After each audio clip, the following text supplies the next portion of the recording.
Sponsored by Rapid Radios, the MLB All-Star Game. The NL came out on top after Kyle Schwarber went 3 for 3 in the swing-off in extras. That was a fun way to handle extra innings. And the Padres will be back in action tomorrow night on the 18th against the Washington Nationals, who bring a record of 38 and 58, playing a lot of former Padres and James Wood and C.J. Abrams. That game will be going at 3:45. The pitchers have not been named yet. Rapid Radio's instant push-to-talk walkie-talkies offering national LTE coverage and no subscription ever. A great alternative to a mobile phone for your kids for a limited time. Go to rapidradios.com now for 60% off and free UPS shipping. Add code radio, get an extra 5% off.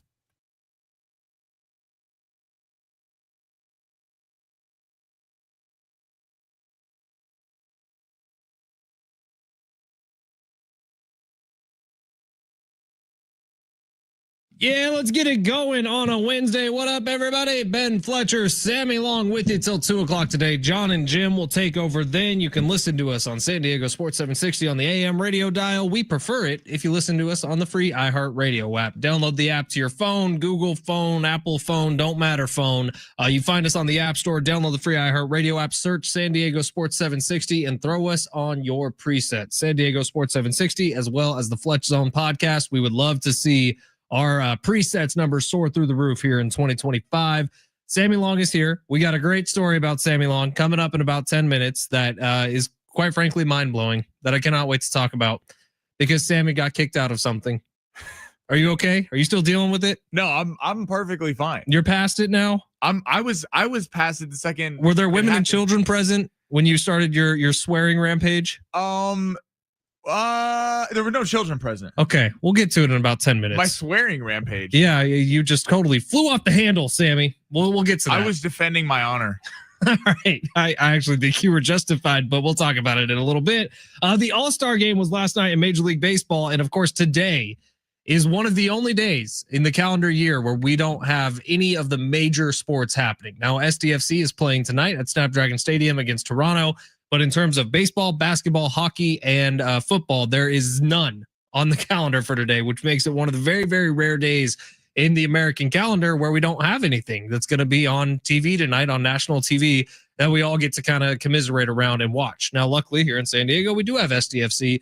But around the world, today is one of the weirdest days on the sports calendar. So we're going to get wacky today. You have to go talk to your family members and stuff and have conversations at the dinner table. It's a tough day, I think, for America. Are you ready for that? I mean, today's the day where, you call your uncle that you haven't talked to in a while. See what he's up to. It's probably going to be weird. You seen that Progressive commercial where they say to put the phones down at the table? And he goes, I think this is the fattiest kind of meat. And he goes, everyone just get back on their phones. Yeah, today's that day. Good luck, everybody. We're here with you. Sammy's going to have to put together a long shots coming up at 12:45. Yes. Who knows what the hell he's going to put on there? Who knows? Probably going to see some WNBA. Probably going to see some NBA Summer League. We're going in the depths today at long shots. Speaking of, and I didn't plan to start the show today this way, but speaking of long shots, our buddy Tyler, who rides with long shots every single day. Best, man. He DM'd me last night a screenshot of a lineup that he put in that was all WNBA. Yes. Dude went 6 for 6. It was a 75x multiplier on a $2.50 bet. I can't remember what he won, but it was outrageous. He sent me one that he went perfect on the home run derby. Did he? This guy, Tyler. He's going to take my job. Yeah. Sammy, stand up. Tyler, you're in. Tyler's on the chat right now. He said, woo. Attaboy, Tyler. That was a cool one to see. Yeah, anytime you get a cool win like that, send him to me and Sammy. We love to see it. It is San Diego Sports 760. We got 2 hours for you today. John and Jim got 4 hours for you today, and I believe they're out in Las Vegas for the Mountain West Media Days. They'll be at Circa Hotel breaking in the bed before we get out there, Sammy. Yeah, they're the warm-ups. Listen, we love John and Jim, but they don't really do Vegas, right? So they're going to go out there. They're going to be the professional ones, and then the big guns are coming in a month. They get back from Vegas, and they talk about, we tried this excellent sushi restaurant. Yeah. Yeah, John can't even drink. He's drinking hard kombucha. Do they even serve hard kombucha at Circa? Probably not. I bet you they do, actually, and I'm sure John's getting wet and wild on some booch, bro. Some booch. We got a lot to get to today. I actually think the All-Star Game last night was fantastic, and we're going to touch more on that here in a little bit, and we can get into what I think Major League Baseball needs to steal directly from the All-Star Game for all their regular season games. Awesome moment where they honored Hank Aaron right after the 6th inning last night. I think it was really great. They hit the tone perfectly. Everything that was missing from the home run derby 2 nights ago was there last night. It felt big. It felt like a moment. I enjoyed watching pretty much every second of it. And so we can get into that in a little bit as well. But right now it's time for the big three. All the biggest stories in the world of sports as it stands right here at 12:05 and 32 seconds on July 16th. Sammy Long, smash that button. Your lunch break is here. Ready to go back to the office and knock the socks off your friends? I mean, coworkers? It's time for the top stories of the day. The Big Three. Talking about burying the lead, we got sports radio royalty jumping on the show today. Petros Papadakis. Petros! The old P jumping on at 1:30. Can't wait. We'll talk some college football with the old P. We'll talk some NFL. Maybe some golf. Who knows what we're going to get into with Petros? What did you say he wanted to talk about yesterday? He said he'll talk about La Jolla. What does he want to talk about? I don't with know. La Jolla? He had some thoughts on La Jolla. La Jolla is going. Maybe through that was for off air. I don't know. Is he trying to buy somewhere in La Jolla? No, he said he used to come down to La Jolla a lot because he's up there in LA right now. Maybe Torrey Pines. That's over by La Jolla. So yeah, we can get into whatever old P wants to get into. But I do know this: every time Petros Papadakis is on a radio interview as a guest, something insane happens. I've listened to probably more interviews of Petros Papadakis than anyone not named Kevin Acee. So can't wait for this one coming up at 1:30 today. That'll be a lot of fun. You can watch the show on YouTube at San Diego Sports 760, on X at Fletch and Sammy. We would love some follows, some subscriptions. Just load it up everywhere you see us. Sammy, where are we starting to the show? We're starting the NFL. So a top 10 list was put together by insiders, coaches in the NFL. So I'm going to read it off right now. Patrick Mahomes is 1, Josh Allen 2, Joe Burrow 3. No problem so far. Lamar Jackson 4. I'm still there. Jaden Daniels 5. Matthew Stafford 6. Get this: Justin Herbert 7, Jared Goff 8, Jalen Hurts 9, and Baker Mayfield 10. So there's some notable names left off there. Do you have any? Did you say Baker at 10? Baker is 10. Jaden Daniels is at 5 already. Mm-hmm. Okay, the top 4 is solid. And I think everyone across the country pretty much agrees with the top 4. You can maybe change up the order a little bit. If anyone says Patrick Mahomes isn't number 1, you're probably huffing some gas and you're insane. But that top 4, although mostly interchangeable, I would agree with pretty much no matter how you have it. Jaden Daniels at 5 seems a little crazy to me. Jalen Hurts not being on the list seems very crazy to me. Hurts is there. He's 9. Oh, Hurts is on the list. Okay. Yeah, but he's behind Goff and Herbert, who haven't even accomplished anything close. I guess Goff has been to a Super Bowl, but Herbert certainly has not even been close to what Jalen Hurts has done. I mean, I guess it depends on how you look at it. If you're talking talent level, Mahomes might not even be number 1. It might be like Joe Burrow has more arm talent than Patrick Mahomes has, but Patrick Mahomes is the better quarterback. Oh man, this is tricky. So I would not agree with 5 through 10 then in that case. Baker probably shouldn't crack the top 10. I think I might have Dak Prescott above Baker Mayfield, and Dak Prescott's kind of the dividing line. Yeah, Mad Dog actually was very controversial on First Take today. He had Matthew Stafford over Lamar Jackson, which I think is beyond me. That's insane. That's wild. And his rationale was that Lamar hasn't performed big in big games, except he outplayed Josh Allen in the divisional game. It's not his fault that Mark Andrews can't catch the football when he throws it to him, leading him on a drive down from the 5 Does Matthew Stafford have a better arm than Lamar Jackson? Yes. Yes. And I think he's a better thrower of the football. Lamar Jackson is a better quarterback. It's not even close. The tricky thing here, so the top 4. Who did this? The NFL. There's a collection of insiders and everything, and people put it together. Is this the general manager anonymous list? We'll get the exact thing. It's like insiders, though. Okay. It's on ESPN. You can go check it out. So this is Adam Schefter? Maybe. So someone had Josh Allen 1, which is beyond me. The only argument of the top 4, I think the top 4 is certainly Mahomes is 1. Then it's any interchangeable between Allen, Lamar, and Burrow. I think the one argument someone could go is that Burrow could be 2, and I'm going to tell you why. Even though Allen, I think, is more, if you designed a quarterback in a lab, you would go with Josh Allen more than Joe Burrow. But Joe Burrow has beaten Patrick Mahomes, and he's been to a Super Bowl. He's beat him in Arrowhead. Joe Burrow. And you could argue Joe Burrow has done more with less around him. Joe Burrow went into Buffalo and beat them a couple of years ago. So to that point, I think he's done a lot more with less. I understand people putting Josh Allen too. He's a phenomenal player, but those are interchangeable. But I do think someone could have an argument for putting Joe Burrow higher. Jaden Daniels, I think, yes, if you're projecting this out, would be 5. I'm okay with him 5 simply because what he was able to do, 2 road playoff wins where he was heavy dogs in both games this year is a big deal. It does feel weird to have Jalen Hurts so low. I mean, this guy has won a Super Bowl. He's been to 2 Super Bowls. He played exceptionally well in both of those Super Bowls. So it feels he's getting totally dogged because of the talent of the team around him. It does feel a little unfair. Herbert's the weird one to me because, again, if the rationale is are you building a quarterback in a lab? Herbert's got everything you want. He's got a cannon of an arm. He's mobile. He's not Lamar fast, but he's fast enough where he can pick up first downs with his legs. He's tall. He's everything you want. But, and I'm a Justin Herbert fan. I think Justin Herbert's probably underrated in this league. But 7 for a guy who's only 0-1 in the playoffs, blew a 27-point lead to Jacksonville. And then in the other game where needs to beat the Raiders to even get in, he doesn't win that one. So Justin Herbert feels a little high to me. We can get into this a little bit more later. But the 2 honorable mentions on this list were CJ Stroud and Jordan Love. And I have not said the 2 words that everyone's expecting me to say, Brock Purdy, but probably should have been an honorable mention. If we're talking about guys who've gotten to a Super Bowl, if we're talking about guys who've had excellent performances in the postseason, he has. And I think one, and Fletch, you're going to push back on this because he had a bad season last year. But if we're talking about projecting out, I think Trevor Lawrence deserves to be an honorable mention. Trevor Lawrence, I'm fine with that, actually, because if you go back to the quarterback in a lab thing, Trevor Lawrence is that guy. He's got a great arm. He's mobile. He's tall enough. I think Trevor Lawrence has all the measurables in the world. But if you look at the stats, he is Daniel Jones. So we can talk about that anytime you want to. You got one more for us, Sammy, here? Yes. Okay, so Bradley Beal got bought out by the Suns today. Massive contract buyout. They're paying him tens of millions of dollars to not play for the Suns. He signed with the Clippers today. 2 years, $11 million with a player option. Reporting out of Laker camp, the Lakers are stressed about Luka not signing an extension on August 2nd. He could sign a 4-year, $229 million deal. Reports are he wants a shorter-term deal where he can be a free agent in a couple years. But LeBron is expected to be ready for camp. Who would you rather be a fan of going into next year, the Clippers or the Lakers? I mean, I am a Clippers fan over a Lakers fan any day of the week. I think they're a more rootable franchise. And I'm talking about who you think has a better shot to win a title.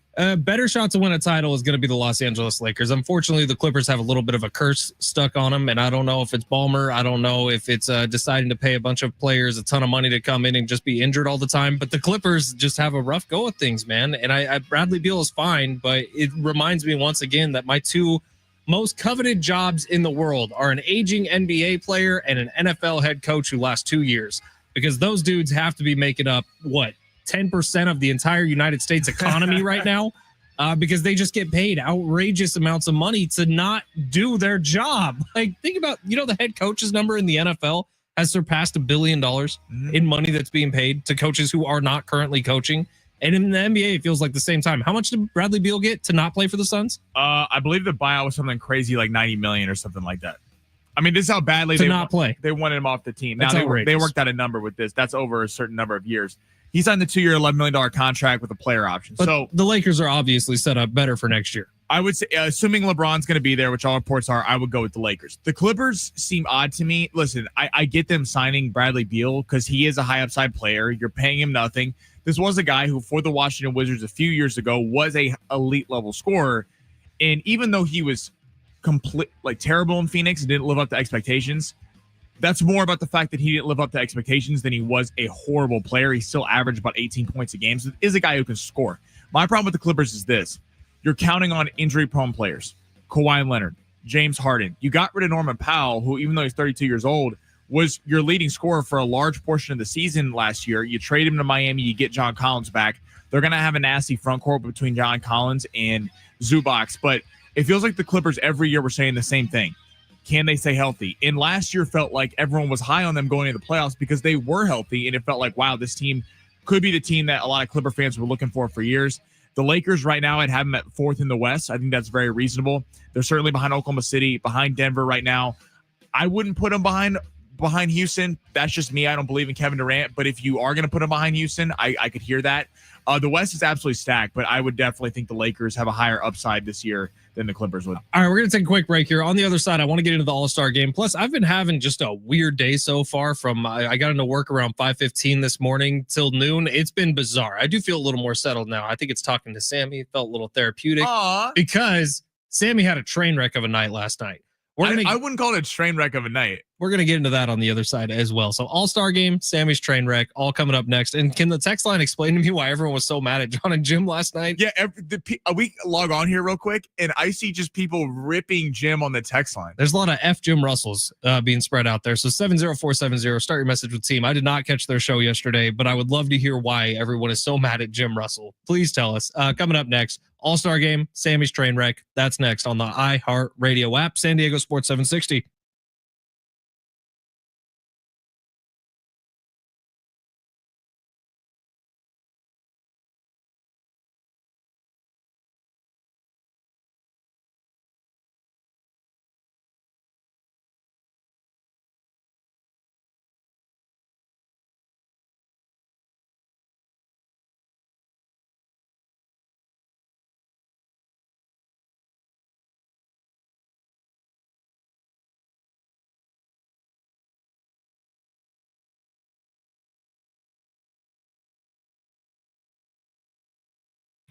I was in Vegas a few weeks ago, and Fletch and I get the privilege to go out there a month from now, Circa putting us up. Can't wait to be there.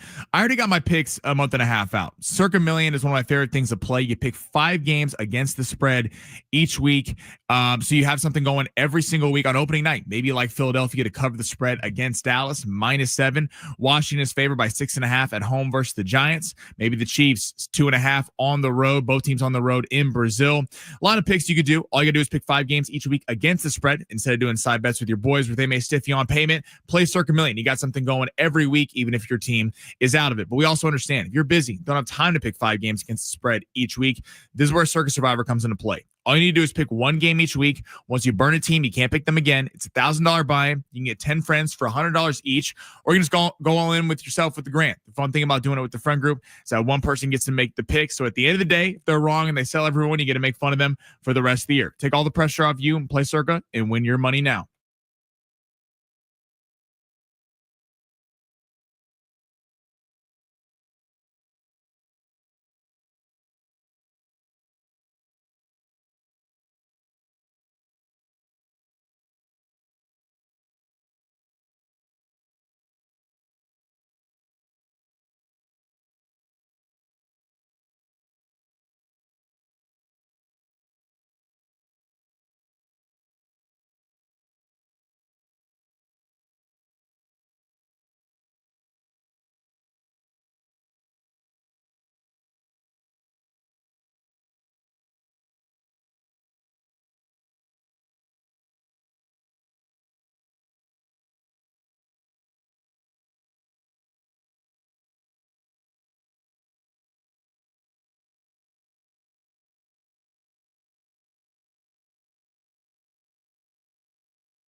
San Diego Sports 760, Ben Fletcher, Sammy along with you until 2 o'clock today. John and Jim will take over then.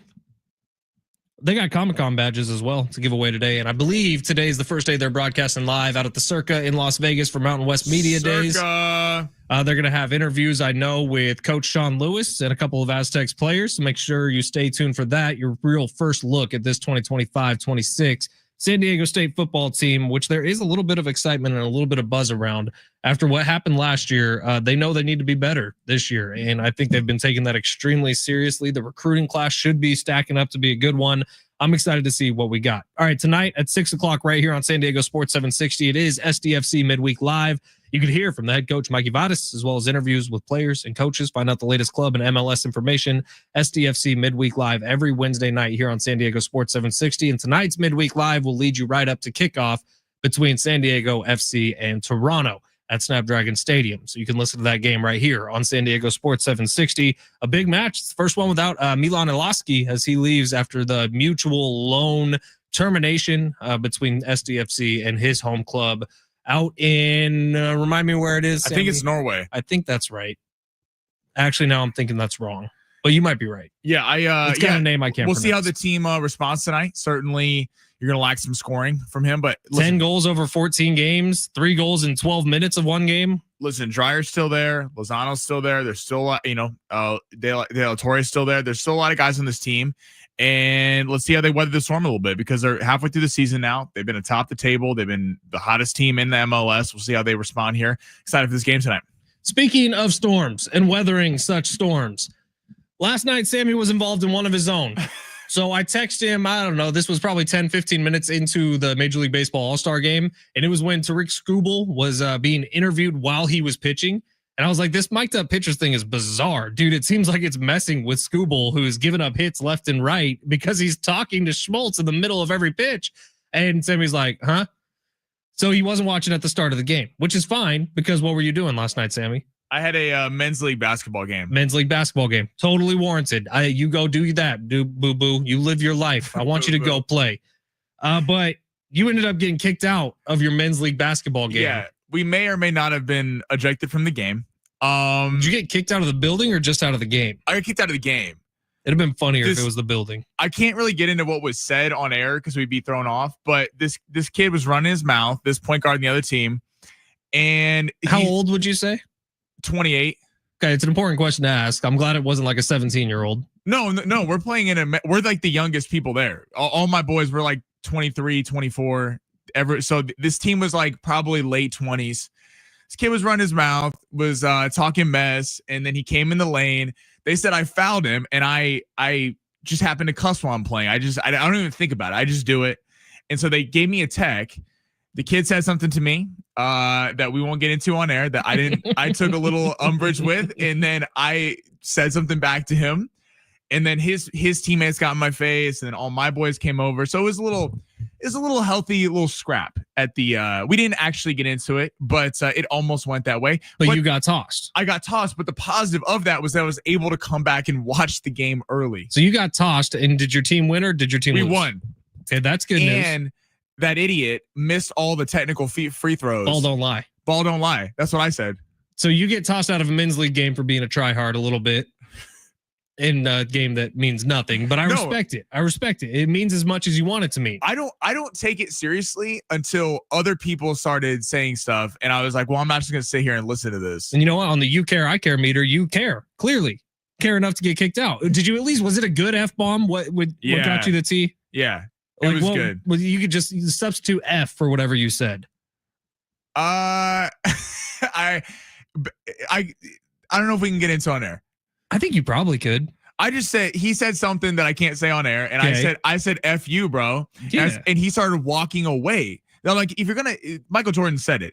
If you're gonna talk mess, you got to stand there and like say it. Like, I have some respect for you if you're gonna say that. He walked past. He had his buddy step up to me. He was this big guy. And then we stood like face to face, and then his buddy was like about to fight me. And I'm like, dude, what are we doing here? And then my guy stepped up, and it was a whole thing. But so we'll see if I'm allowed back next week. I hope they ban you for life. I don't hope that because I know that you really enjoy going, but it would be funny as hell if like on your business card or something, it could just be Sammy Long got kicked out and banned from the men's basketball league in Rancho Bernardo. My guy, one of my closest friends on the team, he was not out that night, and he's notorious. He talks the most crap to anyone on the team, and he gets into scraps all the time. I didn't have him there, so I didn't really have all my reinforcements. So, now giving you an opportunity to brag a little bit, how important are you to the team? Like, are they missing 10 points, 10 boards if you're not there? I'm a rebound. I don't shoot a lot. I'm a rebound defense guy. Rebound, assist. We won the title last year. We have some guards on our team that is very good. Not that people care about men's league. We're on a talented team, and I know my role. No, we don't care about men's league. We care about you. We care about the fact that I'm the Draymond Green of the team. That's what we need. So you're kicking people in the nuts. You're getting kicked out of games. You're getting technical fouls. Every team needs the enforcer. You hate it when you're playing against him. You love it when he's on your team. Sammy's that guy. Exactly. Kind of feel like that in our work life. I'm the Draymond Green of iHeartMedia. I love that. Sammy's the Dre. Ben's the Steph. I'd be smooth with it and just give it night. All right. Well, we're going to take a break. I didn't expect that to take 10 minutes, but that took 10 minutes. So coming up next, what does Major League Baseball regular season need to steal from the All-Star game? I got 2 on my list. I wonder if anyone else has any. And also, there's a growing narrative that Major League Baseball might be heading for like death and destruction and doom and gloom and definitely a holdout in a couple of years. Let's get into that a little bit too. It's San Diego Sports 760 live on the iHeartRadio app.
This report is sponsored by the Jim Buttrell Real Estate Team. The NL won the All-Star game last night. Kyle Schwarber went 3 for 3 in the extra swing off in the extra innings. SCFC is back tonight at home against Toronto. That game will go in at 7:30. SCFC is currently minus 270 on the money line, while Toronto is plus 600. The goal total is set at 3.5. Would you like to know what your home would sell for today? Get a simple text message with your home's value by texting your address to 855-600-6000. You'll get no phone call, just a text. Jim Petros has the buyers. Simply text your address to 855-600-6000.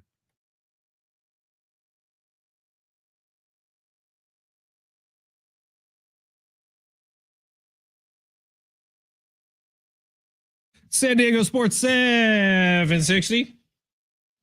Got some awesome UFC fights coming up this weekend, by the way. Poirier, Holloway, BMF belt on the line. The goodbye for Dustin Poirier. What's said to be his final fight in the UFC. Dude's an absolute legend.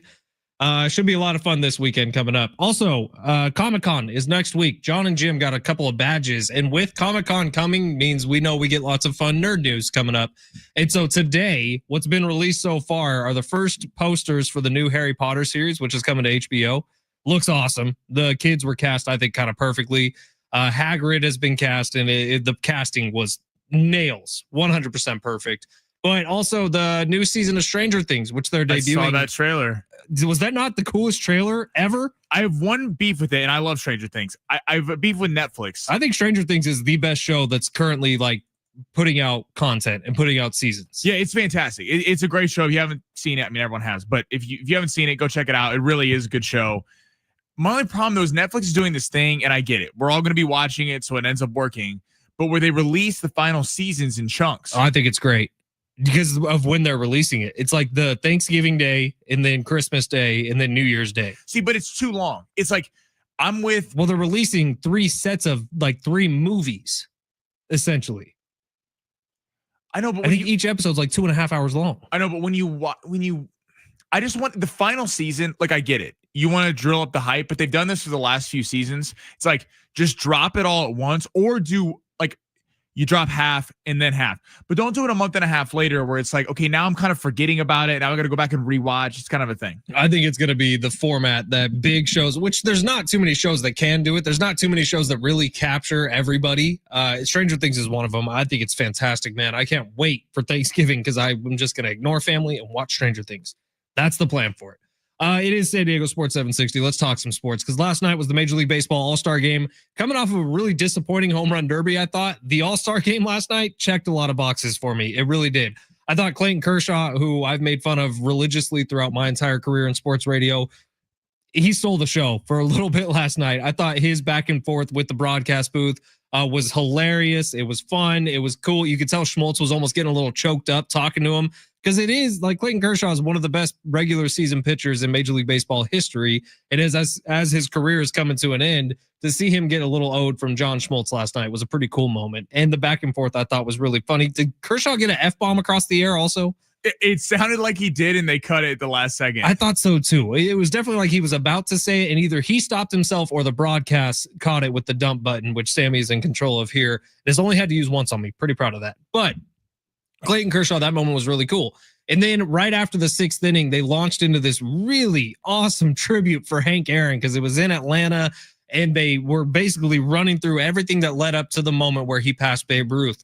And they had a cannon sitting at home plate that launched a firework at the exact rate and launch angle and everything of the home run that put him over the Babe. Cool. That was cool. With the old-timey call. I mean, it was emotional. It was great for Atlanta. It was well done by Major League Baseball, which how many times have those words left my mouth? I thought it was perfect. Yeah, I thought it was a fun All-Star game. I liked the going to the swing off. It was fun, and it's like it's an All-Star game. You don't want to burn these guys' arms and go to. I mean, I remember like 10 years ago, went to the 15th inning. Like, come on, what are we doing here? It's an All-Star game. Make it fun. It was fun watching Schwarber get up there. Alonso didn't get a chance to come up, but I thought they did a good job with it. I actually thought it was an entertaining All-Star game that had a little level of competition to it that you don't see in a lot of other professional All-Star kind of weeks or games. Now, I want to get back to the swing off because I thought it was great. I also want to talk about the balls and strikes system, the ABS that they had going yesterday. It did screw up long shots, which was rough because that was brutal. Manny Machado got called out on a strike 3 that was initially ruled a ball, and had he not, we might have won last night instead of lost. But that is what it is. I thought the automatic balls and strikes thing, it works when it's fit into the game. So maybe we do bring that in for the regular season next year because I didn't notice a huge difference in it. I thought it was fine. I think the pitchers and the batters all handled it well. And so automatic balls and strike system, if you want to bring that in, just bring it in, make it a challenge system, leave the umps there, let them still collect their paychecks, but we can definitely integrate that into today's game. The swing off. Actually, one negative before we get to the swing off. The only negative was Suarez and Morejon really sold the bag for Padres, both giving up 2 earned runs. Yeah. However, if Suarez didn't give up 2 earned runs, we wouldn't have seen the swing off, which I thought was the best part of the night, which I thought was a great little end cap for this thing. And I didn't know it was coming. Did you know that was coming? No, I heard Eduardo Perez talking on ESPN after about how he was in the crowd and fans didn't know. They were like assuming. And I had no idea. I didn't know. I thought that was a cool little twist. It's fun. Again, it's an all-star game, but it did feel like there was a level of competition. The guys really wanted to win it. Everyone was jacked up in the AL and the NL. When Schwarber was hitting those bombs, I mean, Tatis was going crazy and everyone on the sideline. So it was. Does anyone say no if that just becomes how extra innings is handled during the regular season? I'm being dead serious. I know that that's like something sort of jokey and you're like, oh, baseball would never do that. Why not? That's cool. Every team gets their 3 best home run hitters to go up if a game goes to extras. That's must-see TV.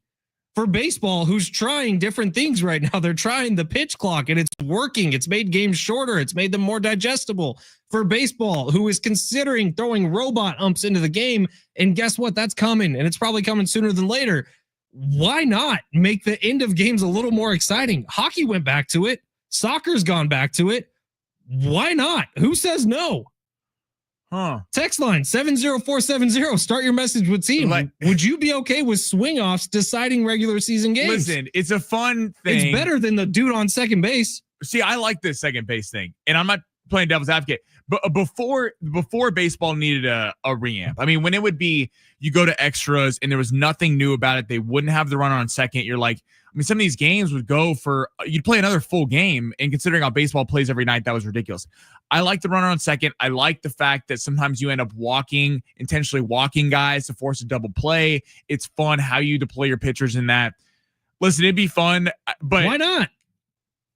All right, it's the bottom of the 9th inning tie game. We're going into extras instead of we're going into extras. It could be man, here we go. First off, the Phillies would win everything because Schwarber would just destroy the ball every time. But if you start getting better at that, like Padres would go Fernando, Sheets, Manny.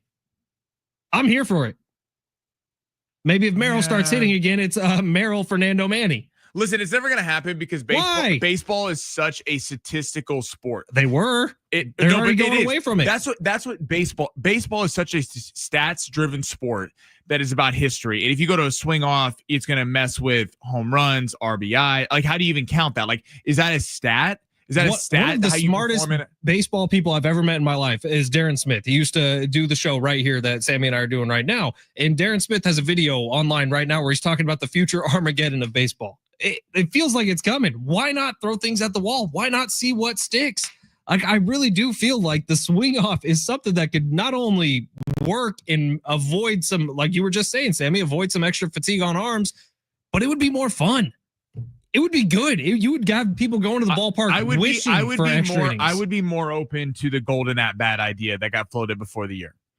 Remind me what that was exactly. People had a massive pushback on that. But remind everyone what that was exactly. Was that like at any point in a game? The golden at bat rule they proposed that Manfred talked about was one time a game, you would be able to bring almost like a pinch hitter, but you would be able to bring someone else up from the lineup. So if like Tatis, if they were like, you could bat him for Maldonado.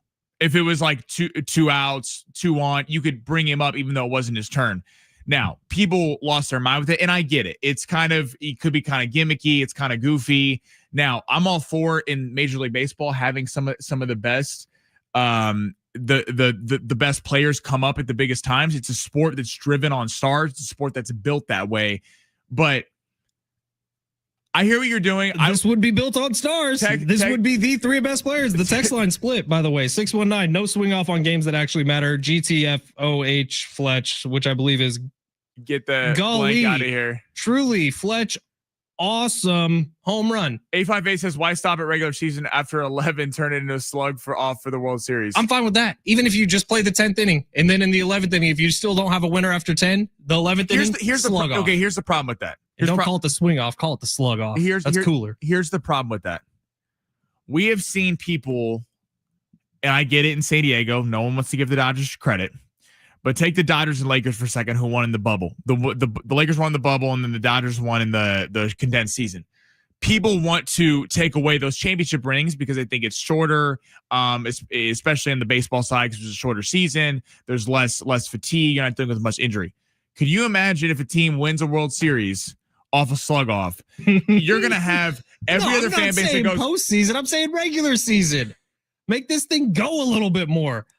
I think it would be fun. I would keep it in the All-Star game. And if anyone's going to boo-hoo, oh, well, you can't compare these stats to those stats. Who cares? You can't compare Sandy Koufax's stats to Michael King's stats because Sandy Koufax didn't have to deal with a pitch clock. Michael King does. I really don't think it's that big of a deal, and it would be fun. It would be entertaining. What is the best part about hockey when they get into a shootout? What is the best part about soccer when they get into what do they even call it in soccer? Yes. Okay. But here's the thing with hockey. Shots. Here's the thing with hockey, though, that I got to caveat it with. You still have a goalie. So it's a 1v1. The problem with a swing off is it could come down to your pitching coach throwing the ball. There's no hit more defense. Home runs. There's no real pitcher going. All these guys are going to be teeing off in a swing off. You put any batter out there. You think Tatis and Schwarber can't match each other for 10 home runs? That'd be awesome if they could. I would watch that all day. 619 Fletch. That was a fun way to end an exhibition game. Regular season games, let's not get silly. Let's get silly. Listen, Major League Baseball. I understand people with baseball going, for years, it was ancient. It was the sport that never changed. The NFL has been the king at this. Whenever there has been a problem, look at the New Orleans Saints. When the pass interference penalty was not called against the Rams, they add pass interference, the ability to challenge it for a season. That was a disaster. They take it away. They try the Skyview cam. The NFL is the king of trying new things versus what the fans want. Baseball was forever living in the past. I love what baseball has done with the runner on second. The pitch clock has completely made games way more watchable. I know a gazillion people who were like, I didn't watch baseball before the pitch clock, and now I'm back into baseball because of how I can actually watch a game in 3 hours. A gazillion people? This feels a little excessive. I get where your head's at, Fletch. It feels a little goofy. It might be a little goofy, but guess what? It also works. So what's everyone talking about today? How fun the swing off was last night. Kyle Schwarber is the lead of every single article on not just ESPN, but Fox News, CNN. When you talk about the All-Star game from last night, you're talking about the fact that Kyle Schwarber went 3 for 3 in the swing off, something we haven't seen before, something fun, something new. I think it would work. All right, San Diego Sports 760. This is going to be Sammy's Mount Everest. This is Sammy's big white whale. Because Sammy is about to put together a daily fantasy sports lineup on a day where there are no major sports being played. Are you ready for this? If anyone could do it, it's you. We're going in our bag. We're going in our bag tonight for this long shots. We going WNBA? Going MLS? Yeah, we're doing so many things on. Tomorrow we at least got golf. Yes, there will be some open picks. And then over the weekend, we have massive boxing cards, massive UFC cards. So Friday will be a fun long shots. All right, well, let's get to it. Let's see what he can do. Coming up next on San Diego Sports 760 live on the iHeartRadio app.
Our iHeartRadio Music Festival is back. Live performances from Bryan Adams, Ed Sheeran, Mariah Carey, Maroon 5, Sammy Hagar, The Offspring, Tim McGraw, and more. September 19th, 20th at the T-Mobile Arena in Las Vegas. 2 nights, 1 stage. Buy tickets now at AXS.com. Get them now before they sell out.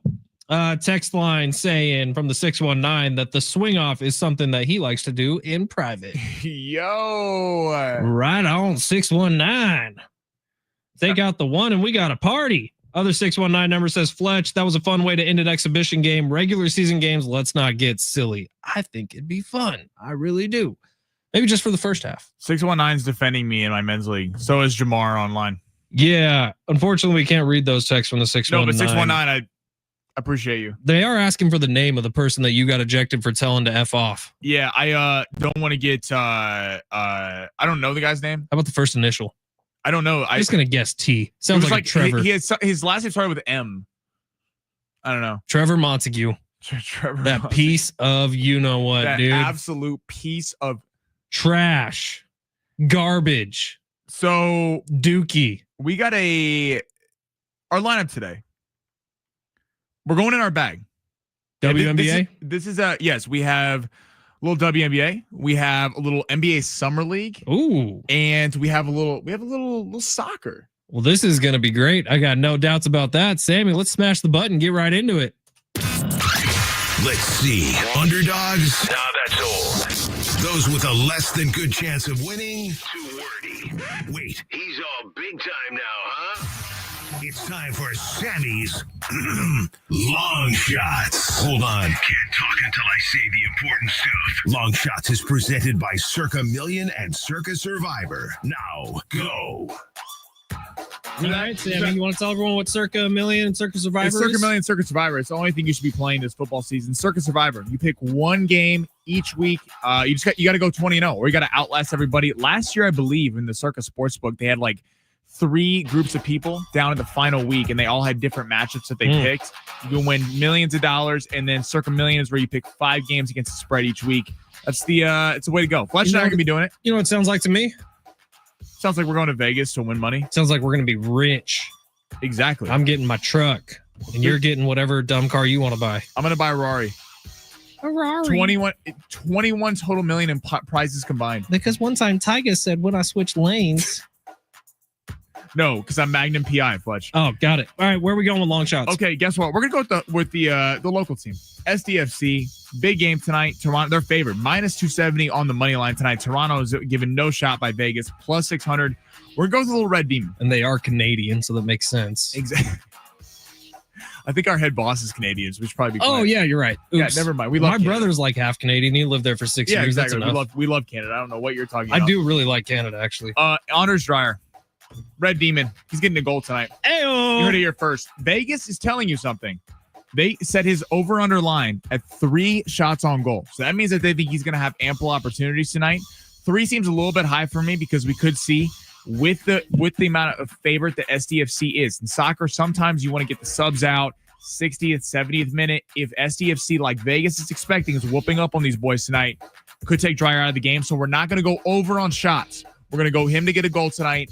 More than 0.5 goals for Anders Dreyer. And what does our guy, Adrian Garcia Marquez, say? Anders Dreyer, he on fire. I love it. It's so easy. Let's head to the WNBA. Paige Beckers, Dallas playing Las Vegas tonight. 15 field goals attempted. Okay? More than.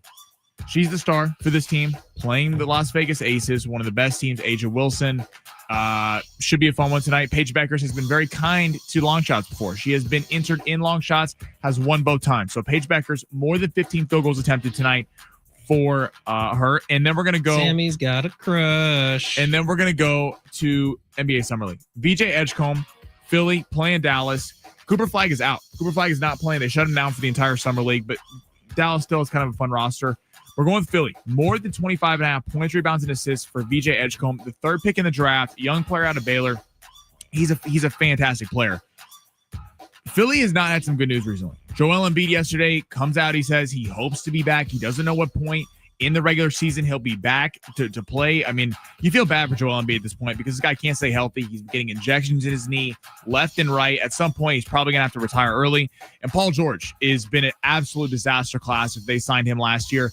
Philly was kind of a sexy NBA Finals pick last year when they first got Tyrese Maxey, Joel Embiid, Perrin, Paul George, getting that kind of wing defender. VJ Edgecombe's going to be that guy for the regular season. He is now one of the best players left in the summer league with Cooper Flag out. More than 25.5 points, rebounds, and assists against Dallas tonight. I think Edgecombe puts on a show and wins it for Philly. So, to recap. Lots of recognizable names in Summer League. Yeah, Summer League's pretty fun, actually. Drew Timme, Ryan Nemhard. Bronny actually put on a show the other night. I'm sure he did. Anders Dreyer, more than 1/2 goal or more than 0.5 goals. Red Demon tonight. VJ Edgecombe, more than 25.5 points, rebounds, and assists. And Paige Beckers, more than 15 field goals attempted. Listen, if you want to flex play, I'm not going to blame you tonight. I'm power playing. You're power playing? And it's full $20. I got faith in Sammy. I love it. Hashtag Squad Ride W's. Hashtag Squad Ride W's. Everyone real fast. We got the NFL. We got the college football approaching. We're going to have some crazy parlays cooked up for everyone in the fall. Sammy is just prepping you all to be massively disappointed tonight. What are you talking about? Don't worry. We got fun sports coming up right now. This is just what we have to deal with. Well, this is what we do have to deal with tonight. I'm not SCFC. I'm excited for SCFC, but the rest of it, WNBA, you're not into it? No, not with the WNBA. I'm talking about Summer League. It's like, it's hard. Some people might call me a degenerate for betting on NBA Summer League. I say it's profitability. I think it's an opportunity. I'm ready for it. And then tomorrow we got the Open. I can't wait for that. Royal Portrush. It looks filthy. Are you surprised? I saw that. You go first. I sent you a tweet, Sammy, of a picture of where their drop zones are this year. And you got to make the bigger tournaments a little more challenging for people. So say someone just barely hits it a little bit left, like hooks their shot a little bit heading into a green. And it's one of the greens that has one of the grandstands on it. And the ball ends up in the grandstand. Well, that's unplayable. So you get a drop. But their drop zone is literally in the middle of a bunch of weeds and like thick shrubbery. It's going to be miserable out there to play. Are you surprised that for Scotty's comments yesterday, he's still the favorite? He dropped, actually. He was plus 450 to begin it. I think some bettors are getting a little, if you didn't listen to the show yesterday, he talked about how he kind of needs to find motivation. It's like, why do I want to win the Masters? Why do I want to win the Open? I don't get a ton of enjoyment or fulfillment is the word he used from golf. He actually dropped to a plus 550 favorite. He's still the favorite, followed by Rory at plus 700 and Rahm at plus 1200. I think golf is a very lonely game and is a very mental game. So if Scotty's in his head like this, he doesn't feel like he's in the right headspace. Maybe he goes out there and is just normal dominant Scotty, but I don't see it this week, certainly. I feel like that's fair for Vegas to drop him a little bit. Do you have a pick down the board you think might surprise people heading into Sunday? I do like Rory because this is being played in Northern Ireland. He's a great links course player. I like Xander a lot because the course sets up nicely for him. I'll have an official pick for you by the end of the show today. How about that? Yeah, I will too. Maybe we need to get some listeners in on this. Maybe. All right. San Diego Sports 760. Hour 2 is coming up next. We got Petros Papadakis in the house. He's coming up at 1:30. Can't wait for that interview with the old P. And plenty more to get to here in hour number 2. So keep listening. San Diego Sports 760 live on the iHeartRadio app.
The sport's sponsored by Dewey Pest and Termite Control. SDFC back at home tonight against Toronto. They're currently a minus 270 favorite. Toronto is plus 600, and the total is set at 3.5. San Diego is currently favored by 1.5. You can hear that game right here on San Diego Sports 760. That game will be going at 7:30. And big news out of the fight world this weekend. Manny Pacquiao, at 46 years old, will be returning to take on Mario Barrios for the welterweight title. And over in the UFC, Max Holloway and Dustin Poirier are currently Max Holloway a slight favorite at minus 130. This is expected to be Dustin Poirier's final fight. Termite damage is extremely costly. Turn to Dewey Pest and Termite Control. Family run for 96 years. Got mosquitoes, roaches, ants, and spiders? Get them out. Book your free inspection at deweypest.com. That's deweypest.com.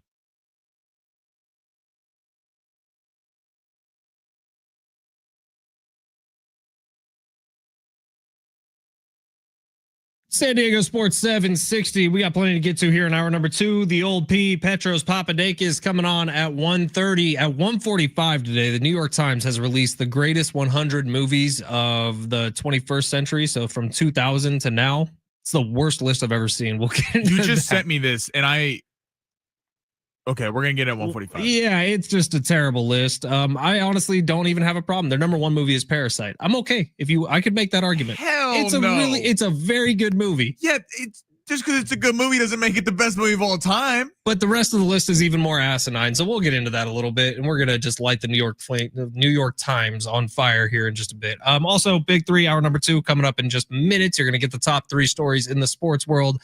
We got the Open Championship tomorrow. We got some awesome UFC fights coming up on Saturday night. Dustin Poirier's last time in the octagon, facing off with Max Holloway for the BMF belt. And yes, that does stand for the bad mother bleeper belt.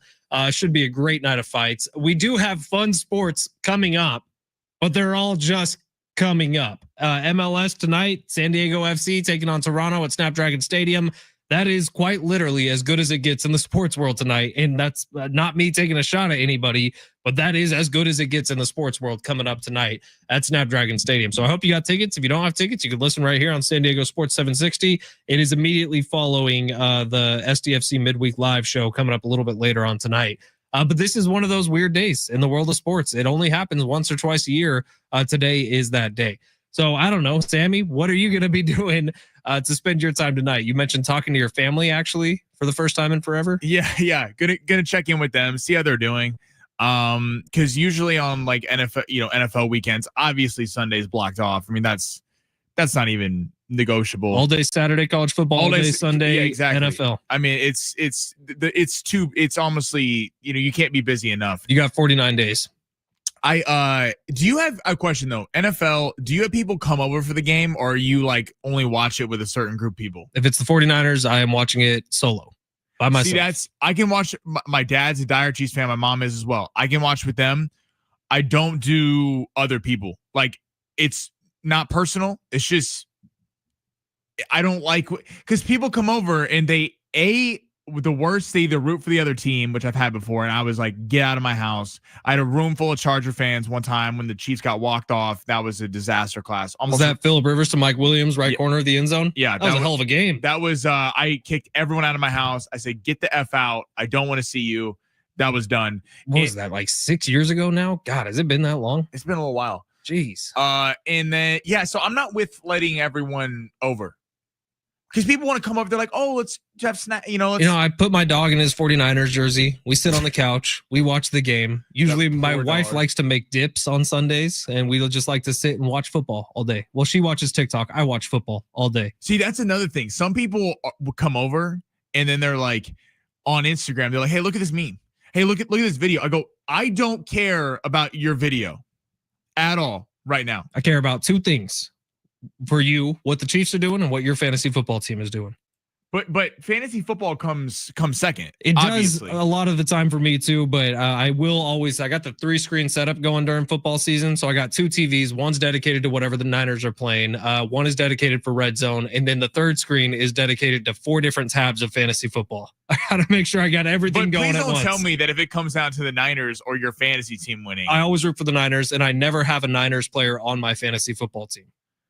Yeah, like you're not rooting for, Yeah, I have some friends that are like, I'm like, you're not a real fan then. If you're rooting for another player to beat your own team because it helps you in fantasy, like, I'm sorry, that's despicable. Take all my money. I don't care. All right, it is San Diego Sports 760. We got a big three coming up right now. We do need to get to the potential destruction of Major League Baseball as we live and breathe. I kind of came out of nowhere. I knew there was a lockout that was coming up in a couple of years, but not the death and destruction of the sport. So we'll get to that in about 10 minutes. But right now, Sammy, if you will, please smash that button with all your might. Your lunch break is here. Ready to go back to the office and knock the socks off your friends? I mean, coworkers? It's time for the top stories of the day. The Big Three. All right, Sammy, you've had an hour and 5 minutes to ruminate on this. What are the big three stories of hour number 2? We're starting with college football. I like it. I saw this one on First Take today, and I thought it would be fun.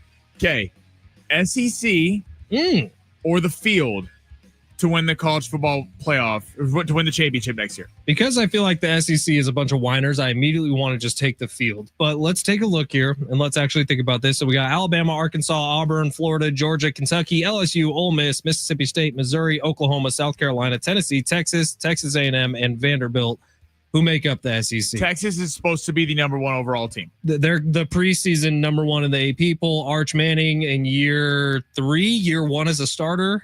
Is he year 3? I thought it was year 2. It's either maybe year it's 2 or 3. year 3. Yeah, but yeah, I think it's. But 2. it's year 1 as this is his team.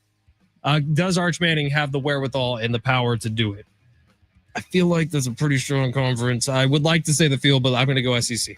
I'm going to go field. I think there's some teams here. Penn State, I think, is a team to really watch next year. I know everyone's going to go. James Franklin never wins a big game. This team is stacked. Aller should be a top pick in a year or so.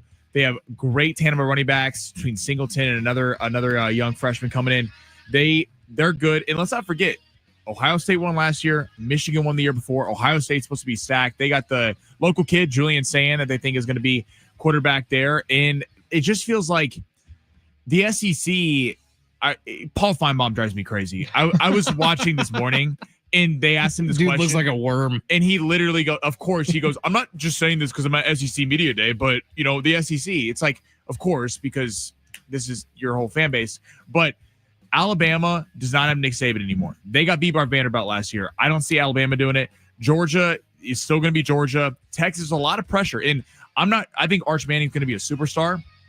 All signs point to him being an elite level quarterback, but we haven't seen him play before. Like this, I don't think we've seen a quarterback come in this high recruit that had this amount of expectations of the team on him. Like we've seen your Caleb Williams. We've seen guys like that. Hell, Bryce Underwood is making almost $11 million play for Michigan, but Michigan's not the number 1 overall team. They're not even in the top 5, I don't believe. I think they're kind of pushed down the list in the teens. It's a lot to come in and go, you're quarterbacking in your first career start outside of the BS game that they played in the middle of the year. They're playing some directional school with the number 1 overall team in the country in supposedly the top conference, supposed to win the whole thing. I feel like that could be unfair expectations. I'm taking the field with this one. Now, you mentioned Bryce Underwood, which that came off the heels of Dave Portnoy giving an outrageous amount of money for him to switch over. Have you seen the Shane Gillis story that he gave a bunch of money to Notre Dame so they could go out and upgrade their offensive line? Yeah. Like it's happening all. So I think what San Diego State needs is they need some massive celebrity who is not necessarily an athlete who came from their school to start just pouring money into the program. Yeah. I mean, right. Like, look at McConaughey with Texas. Sammy, do you have any like friends that you went to college with? Like, did Sydney Sweeney go to college with you or something? I do not believe she went to San Diego State. You need to start getting on the phone, man. You need to start talking to some of the kids who are in the drama department who are now actors and making a bunch of money. Yeah, we have some famous alum at San Diego State. Not like Shane Gillis, who's ready to just give money.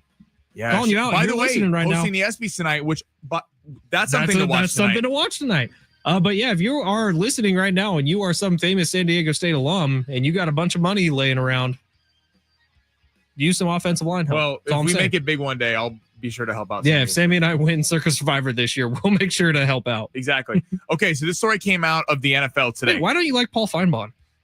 Because he just rides the SEC the whole time. Right, but if you were to go into Chat GPT and say, show me a picture of somebody who dedicated their entire lives to college football and college football only, like Paul Feinbaum's face would come up. Either him or Steve Hartman. It's because in my opinion, he's a part of the collection of people that are The SEC is so much better than everyone else in college football. And every other conference, the Pac-12 before, the Big 10, the Big 12, the Mountain West, name it, is really playing for scraps because we're the premier college. Not the last 2 years.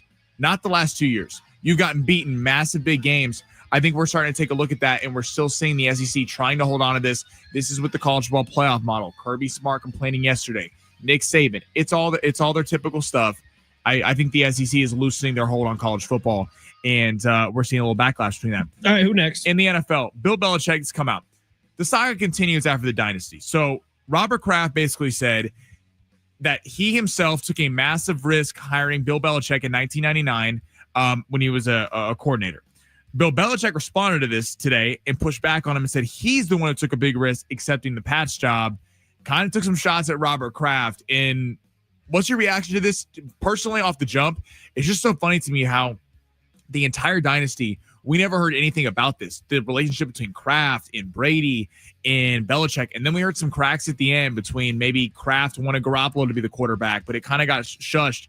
And then after this, I mean, it feels like the wheels have come off this dynasty and they are just throwing shots back and forth at each other. Show me any friendship, any relationship that lasts 24 years and then comes to an abrupt end, and tell me that neither person would ever say anything bad about the other person. It's been very handholdy, peachy, like, oh, yeah, it's so much respect for the Kraft family and everything they allowed me to do over the years. This is Bill Belichick actually talking like he means it. I think this is Bill Belichick finally saying, look, man, I'm the one who went in there and saved your ass. Like, the Patriots weren't going in a good direction when I showed up. And by the way, they weren't going in a great direction until Tom Brady showed up. So I think this is Bill Belichick finally trying to shine the light on him, saying, this was me who built this thing. The Patriot way is Bill Belichick. It's not Robert Kraft. Yeah, it's funny because it feels like when Brady won the title in Tampa Bay, everyone was like, see, it was Brady. Brady was the guy that did it, and Belichick was a big piece, but he... By the way, they're both wrong. You need all three. You need a great owner, you need a great coach, and you need a great quarterback. 100%. Any one of those things is missing, you don't get the Patriots dynasty. So what I was saying was it felt like it was always kind of thought of, people when Brady was playing, people understandably didn't like Brady because he beat all of our teams when we were trying to get to the Super Bowl. So people want to go, it's really Belichick. He doesn't have the measurables. If he went anywhere else, he wouldn't be the same quarterback, which might be true. Then he won the title, and it was like, wow, Brady was the guy. Belichick may have been fraudulent. Brady covered up a lot for him. And it feels like now Kraft's kind of chimed in, and now Belichick is out here sticking his neck out. This was a guy who never talked to the media. You never heard what he really felt in the last couple of years, you know, with the 24-year-old girlfriend, the Comedy Central roast. I mean, we have seen a completely different personality change from Bill Belichick, and it's funny that this is all coming out. Third story, MLB, Padres. We're halfway through MLB All-Star break. They're getting going Friday against the Nationals in Washington. How would you grade the first half of the season, Fletch? This is going to be as smack dab B as I could possibly give to a team, because there's been a lot of good. The Padres record is good. I would have taken this if this was given to me before the season began. If you would have told me there were 8 games over 500 heading into the All-Star break, you sign up for that in a heartbeat. I don't care who you are. So that is good. The way they've gotten there has been so funky. Anything more than a B feels irresponsible. Anything less than a B feels irresponsible, because they have been about as down the middle as you could possibly be. And it feels like a 500 team with a record above 500. So I feel like you take that any day of the week. But they got to fix these one-run games. They got to add to this team at the trade deadline. I think they are adding to this team at the trade deadline. We'll see if they have what it takes to bump that B to a B plus, A minus for the second half of the season. I was going back and forth on this. We talked about it before the show. It's odd because you look at the record, they're 8 games above 500. You think pretty positive, pretty positive. That's a high B plus, A minus, something like that. I'm with you. I'm going to go with a B because they do have a solid record. Part of it, I think, is that the entire NL got better. It's not like last year where it felt like there was only a select group of teams. I mean, there are countless teams here. The Mets, the Phillies, the Diamondbacks won't go away, the Giants. And that's not to say the Padres aren't better than some of those teams, because I believe they are for a few of those teams. The Reds are in it. I mean, the Cardinals. So it's everyone really kind of elevated their game this year. I think why you get downgraded to a B, maybe B plus, is because you start out so hot. You're 14-3. I mean, this team was not that power rankings really matter in the MLB because it's so volatile, but they were like, oh, this is the number one threat to the Los Angeles Dodgers. And I think if you ask the Dodgers, I don't think they'd want to play the Padres, because the Padres certainly don't have that fear factor of playing the big bad Dodgers, and they've taken it to them in years past, beating them in 2022. But it feels like this team, like, I don't know. It's just the way they close. That's the perfect way to talk about them. The only thing consistent about this team, I've said this before, the only thing consistent about this team is them being inconsistent. Yeah. And that's what makes it frustrating. I was talking to a friend of mine who was like, I've watched terrible Padre teams that you're like, they're bad.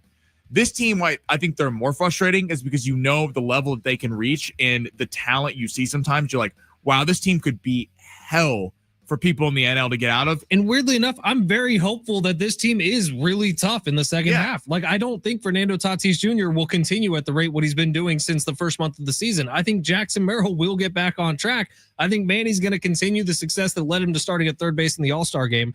And guess what? I also think Dylan Cease is going to have a much better second half than he had in the first half. Like, this team should be better than a B. And I'm hopeful that they get there. We'll see.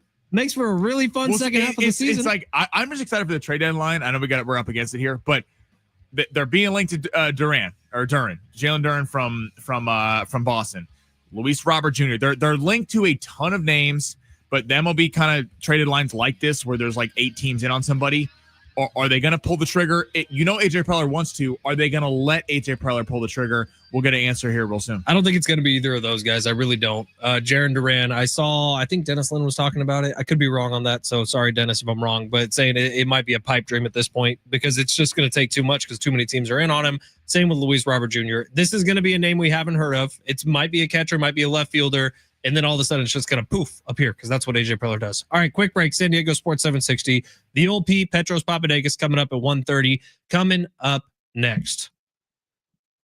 What are we going to do tonight? Is Shane Gillis going to be a superstar at the ESPYs? Is SDFC going to take over everything tonight? We're going to get into it. San Diego Sports 760 live on the iHeartRadio app.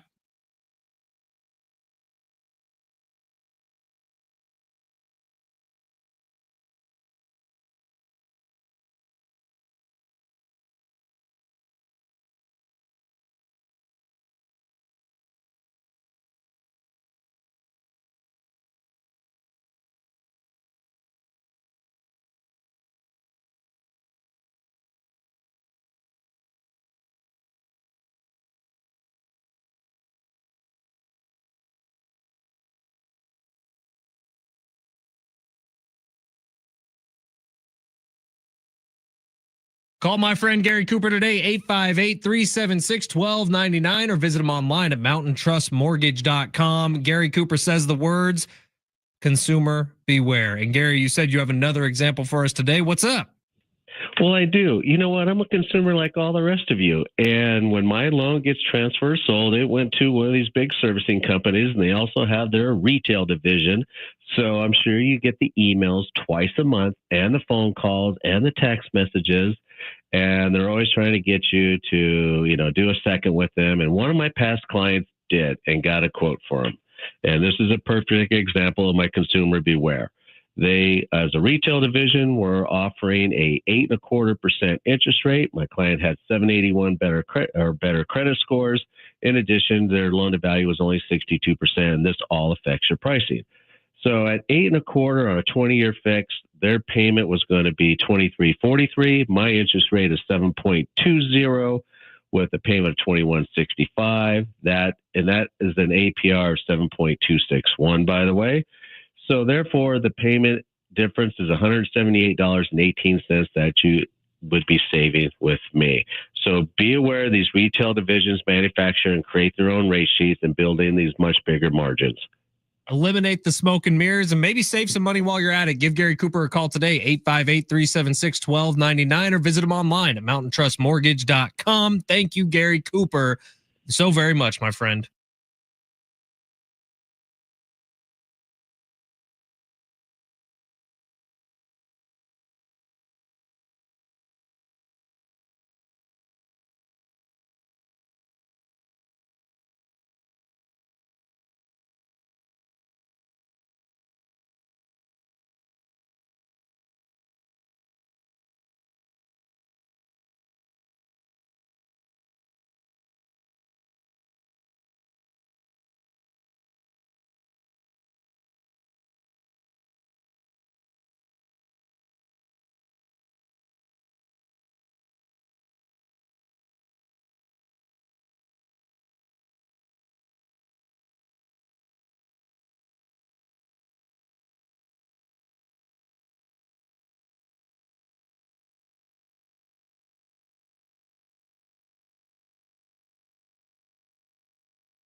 San Diego Sports 760, Ben Fletcher and Sammy Long with you till 2 o'clock today. John and Jim will take over then. We are 9 minutes away from the old P. Petros Papadakis jumping on the show. Talk some college, talk some NFL with the big old P. But the salary cap issue in baseball is starting to come to a head. And we got quotes from Pete Alonso as early as last night talking about what's going to happen in 2026 when the current collective bargaining agreement, which expires at the end of 2026, that was signed in 2022. They still got a full season out of it. But a lot of players are thinking that the one at the end of 2026 is going to lead to some sort of lockout. Pete Alonso last night, no one's talking about it, but we all know that they're going to lock us out for it. And then we're going to miss time. We're definitely going to fight to not have a salary cap. And the league's obviously not going to like that. Now, the side, if you want a salary cap, would stem from the fact that it's been since 2015 that a non-major market team has won a World Series. It's going to be from the side that the Dodgers and the Mets have skyrocketed payrolls so much that it feels like if you're not going to have some stroke of destiny like the Royals did that year, you're probably not going to be competitive for a World Series. So I can understand that side of things. And that's what Rob Manfred is arguing. He says we want a more competitive, a more parity-driven Major League Baseball. And I could sign up for that in a heartbeat. But then if you listen to the other side, you can kind of realize Major League Baseball and the Players Association, much like it should, does not want to turn into the NFL, where you quite literally have guys competing against one another for spots on the same team and the amount of money on the same team. And by the way, this Padres roster built the way that it's built right now probably wouldn't be the case if there was a salary cap, because you wouldn't be able to just give $300+ million to Manny Machado, Xander Bogaerts, Fernando Tatis Jr. And I know Nando didn't get that much, but still, you get the point. So both sides do have a lot of reasonable griefs with the other side right now. Baseball is by far the strongest players union in all the major sports. And this might head to a real problem, and a real problem as in missing serious time in a Major League Baseball season, which could be coming in 2026.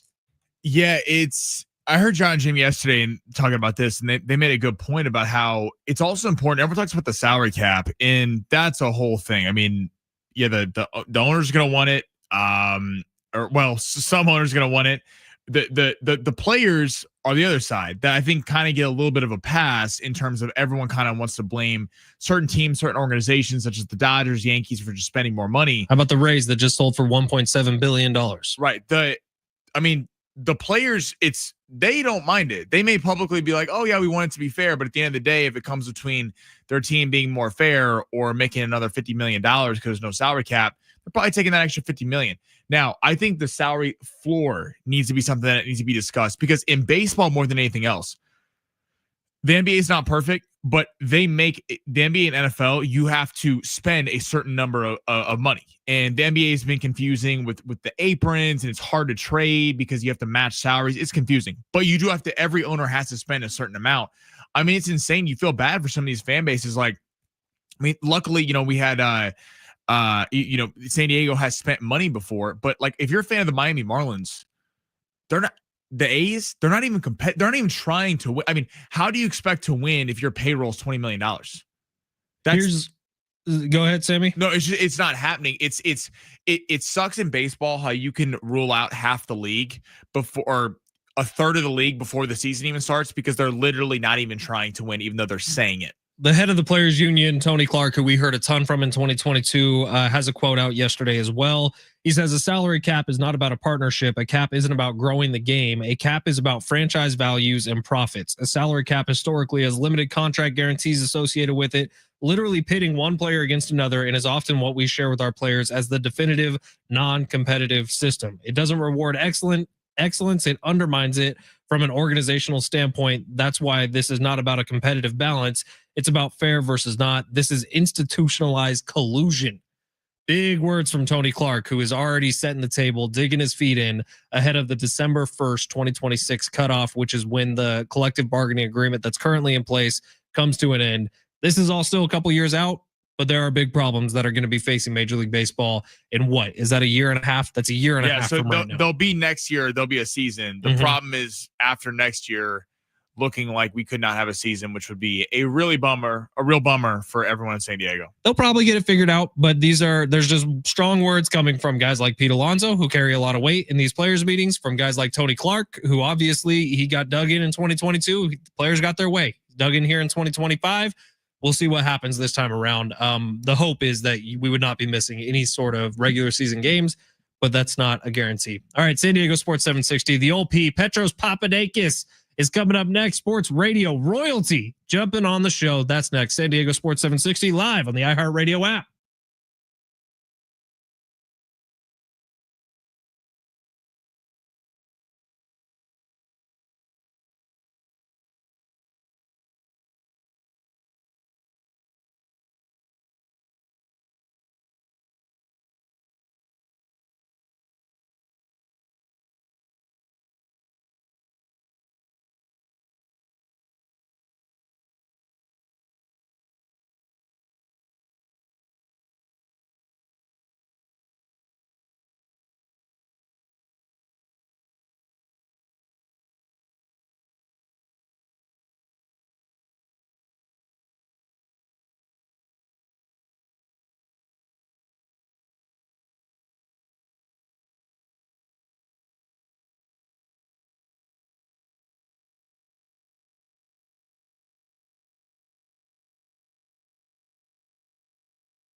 This report is sponsored by Anderson Plumbing, Heating, and Air. Padres back in action on Friday against the Washington Nationals. They're bringing a record of 38-58. They will be in D.C. for that one. They have not named starting pitchers yet, but the Padres are currently favored on the money line. STFC, hear the game right here on San Diego Sports 760, starting at 7:30 tonight. We'll be taking on Toronto live from Snapdragon. STFC is currently favored by -270 on the money line, while Toronto is +600. Is there a weird rattle in your HVAC system or the sound of expensive guessing?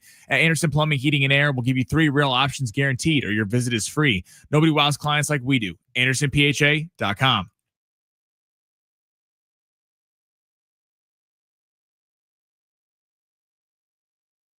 San Diego Sports 760. Ben Fletcher, Sammy Long with you till 2. John and Jim will take over then. John and Jim got a pair of Comic-Con badges to give out on their show today, so keep listening for your chance to win. Tickets you could hardly even buy, but John and Jim got a pair they are just handing out for free And right now, I don't know, Sammy, I'd say we pride ourselves on this show, bringing on sports radio royalty whenever we possibly can. Royalty. We got Coach Quintero, who jumps on every Thursday, Steve Hartman, who jumps on every Friday. And right now, the old Petros Papadakis, sports radio legend indeed, up at AM 570 LA Sports. Petros and Money is the show. You've heard him on a million college football broadcasts over the year. Petros, how we doing, my friend? How are you? What's cracking, guys? It's great to be on, and thanks for having me. And I know who Steve Hartman is for sure. That's a big get. Steve is insane, dude. The way he was talking last Friday, you don't even want to know, Petros. It made everyone very, very uncomfortable. But the old Petros Papadakis, how'd you feel about the All-Star game last night? Well, I watched it, which gives you some indication, because usually I don't pay much attention to these things. But I mean, for whatever criticism people have, like Ohtani and all these guys were probably on a plane over Nebraska by the time they were doing that swing off. But overall, I think it was a lot better than the NBA All-Star game, right? Absolutely. And it was a heck of a lot better than the Pro Bowl, which is not even a thing anymore or recognizable. I think it's always been, just because of the nature of the sport of baseball, the most intriguing of these type of events. And I thought they did a great job. Sometimes when they talk to the players, you know, it's a little awkward, but sometimes it's really magic, like it was last night when they were talking to Kershaw while he was pitching in a major league all-star game. So I thought it was pretty entertaining, and for whatever bumps and bruises it had, I would say it's still a lot better than anything else that any pro league is putting out there as far as an all-star or Pro Bowl or kind of exhibition. Petros, how are people up in LA kind of looking at the Padres? Do they think the Dodgers is kind of better than everyone, or do they see the Padres as a real threat to them in the NL? I don't think, I think it's like you said. I mean, it's like the thing that bothers Padre fans about Dodger fans who aren't just necessarily in LA. I mean, they're all over the place. It's such a huge brand. And one thing I really love about being in San Diego and being around that community is how much they love the Padres and how much more intimate it feels in a non-insulting way. I'm trying to say that. How every pizza place, every beer place you go in every beach town or inland town or whatever, has the Padre game on, and people are really kind of viscerally connected to it.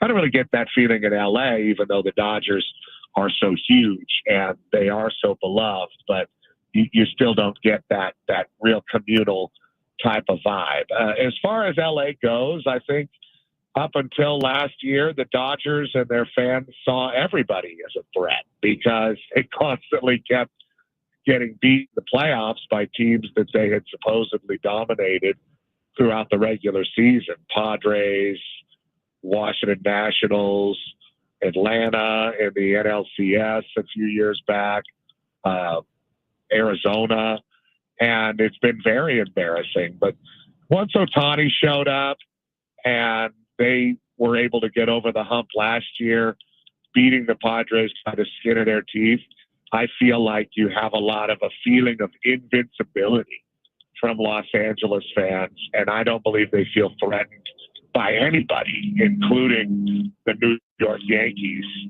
and Aaron Judge and all of that, and Booney. So, the Dodger fans are feeling pretty arrogant right now, and sure, they get a little bit Twitter-pated when they lose.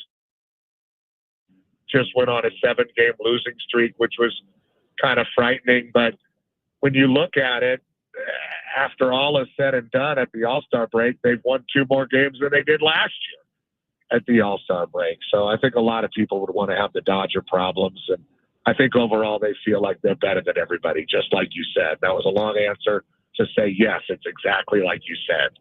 At the old P, Petros Papadakis, sports radio royalty of Petros and Money, has to do a show every day with Matt Money Smith. I think that's probably the only complaint that he has about his day-to-day life. But Petros, you look, and we are 38 days away from the start of the college football season, 49 days away from the start of the NFL season. Let's start with college. What do you think the biggest storyline is heading into this season? Is it the SEC bitching and moaning every chance they get? What do you think is the biggest deal heading into 2025-26 college football? I mean, isn't that the whole off season at this point, though? Just bitching and moaning. Pretty much. It's so frustrating, being a guy I've worked in college football for a long time. And a lot of what I like about college football is that it is chaotic. But our brand of chaos right now, I mean, the NFL, NBA, Major League Baseball, all the other sports we basically cover are very, very good at handling their off season, keeping stories in the news in the off season, staying relevant, thinking about the Ohtani signing, the NFL draft, all these different things that we pay attention to during the year of the sports calendar. And just think how terrible the college football off season has become. It's the House of Representatives. It's, lawsuits, it's transfer portal. It's just absolutely insufferable news day in and day out. There's nothing anybody likes about it. And all we're really trying to do, and it's been like this for a few years, is just claw and scratch and fight our way to the cool part of what makes college football great, which is the games. And it just feels like more and more every year, it's just arduous, just a grind to get to that point, whether it's the coaches complaining about the NIL or the transfer portal or what the NIL does to the transfer portal and vice versa, and how name, image, likeness is not being used correctly, and all of these different things that have popped up over the years, the NCAA being toothless, the two controlling entities, Fox and ESPN, behind the guises of the Big Ten and the SEC not being able to get along, so we can't have uniformity. I mean, there's so much there that I hate swallowing it, but we do because the season's so much fun. So the biggest storyline for me is always, God help us, let's get to the season and see what happens. But I think you'll have your haves and your have-nots. The college football has become a lot like high school football in some ways, where there's just a few teams that they're going to be there. And beyond that, though, I find just the entire body of it quite interesting. So just to get the bad taste of the offseason out of my mouth is what I'm looking forward to. Petros, I know we talked about this last week, but how are we feeling about the Trojans this year? Do you think this is Lincoln Riley's last go-around? Well, I mean, it's a huge buyout, and it's a very significant buyout, and that makes it hard on everybody involved because even though the athletic department operates on a separate endowment, everybody seems to be tightening their buckle at USC. Even though they're going to make a whole bunch of Big Ten money, they still don't have the chops or the power to buy Lincoln Riley out. I think if he has another 7 or 8 win season, they'll end up doing it anyway. But it's been very disappointing. I mean, I think it tells the tale when the biggest talking point about USC football is the fact that they have a recruiting class that's committed for the 2026 season with a bunch of freshmen in the age of the transfer portal when most teams just reload. Lincoln Riley's going to develop a freshman class that's local suddenly and make them great in 2029 or something. I mean, that doesn't shake out. And it just goes to show there's not a lot to be excited about. The development of the quarterback transfer from UNLV, Mayava, maybe, but I just don't see a world-beating team in the future. I do have to say, last year I really thought USC was fixed the way they played that LSU game and came out and attacked, and Miller Moss seemed to be running the offense on time as opposed to Caleb Williams kind of running around like he did, but things kind of reverted back to what they've been like, and it's been unfortunate. So, yeah, not a lot of buzz in town about either SC or UCLA, and it's unfortunate for a guy like me who does college football in LA. I was going to bring up Caleb Williams, so I'm glad you did, Petros, because Sammy Long seems to be convinced that the Chicago Bears are the most likely to go from worst to first in their division heading into next year, which is insane because the Detroit Lions are in their division. The Minnesota Vikings, who just won 14 games, are in their division. But Caleb Williams coming into year 2 here, a lot's been made about the offensive line in Chicago. A lot's been made about Caleb Williams and whose fault was it actually. Do you think that he has this number 1 overall can't miss type of career that everyone was expecting of him coming into last season?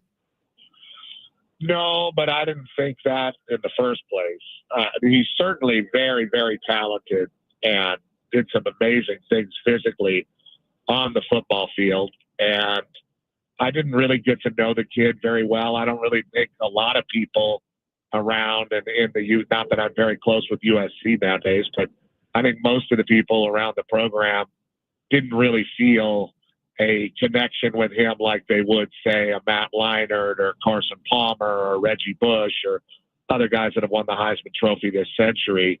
And I think that's because he transferred from somewhere else. He came with another coach.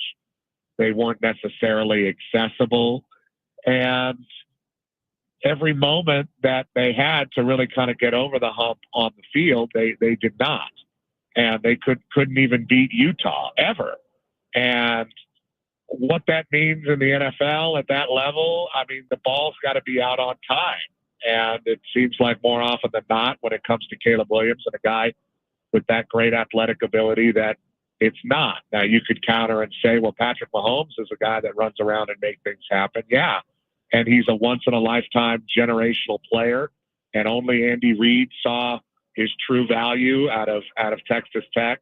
And that's one for the record books. You know, that's going to be talked about. How Andy Reid saw what he saw in Patrick Mahomes is going to be talked about. The way Tom Brady going in the 6th round is going to be talked about forever. I wouldn't put Caleb Williams in that category. I don't know about him as a leader. Some of the stuff he might have lost there he is. Oh, you lost me for just a half second. Oh, I'm sorry. That's okay. And some of the stuff that comes across in the news isn't really that, you know, great to swallow. Demanding a piece of the team's ownership, stuff like that, as an unproven guy. Lecturing veterans in a training camp when you haven't even started an NFL game about what to do with their trash on the floor. And, you know, stuff like that has always kind of rubbed me the wrong way. But I hope he has success. And usually when a quarterback doesn't have success, you know, he gets too much credit if he does, and he gets too much blame if he doesn't. And he wouldn't be the first quarterback that the Chicago Bears have had no success with that a lot of people thought was going to be great. So I'm just as intrigued as everybody else, but I wouldn't be surprised if it's only a little bit better than last year. The OP, Petros Papadakis, thank you, my friend, and thank you for the years of entertainment you've given me in my life. I know one of the reasons I'm in this industry in the first place is because of guys like you, Petros. Appreciate your time. Hopefully we can do this again ahead of the NFL season this year. Oh, we can do anything you want. When are we going to get into the NFL? When are we going to do it? I'm a total NFL expert. We ran out of time today, but we'll get all your NFL takes coming up in just a few weeks. Thank you, Petros and Money. You hear him on AM 570 up in LA. Petros Papadakis, one of the greatest to ever do it in this biz. Appreciate his time. We'll catch up with him soon in a couple of weeks here. All right, we're going to close this thing out. We're going to do it in a special way. The New York Times has gotten all high and mighty on us and have released the definitive list. That's what they call it. I'm not even kidding. The definitive list of the best 100 movies of the 21st century. We got problems starting right at the top. We'll get into it coming up next at San Diego Sports 760 live on the iHeartRadio app.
For a final time today, Ben Fletcher and Sammy Long are with you. Stay tuned to San Diego Sports 760 all day long. By the way, John and Jim got a pair of badges for Comic-Con to give away right after John and Jim tonight. It's SDFC Midweek Live. Right after SDFC Midweek Live, it is SDFC against Toronto at Snapdragon Stadium.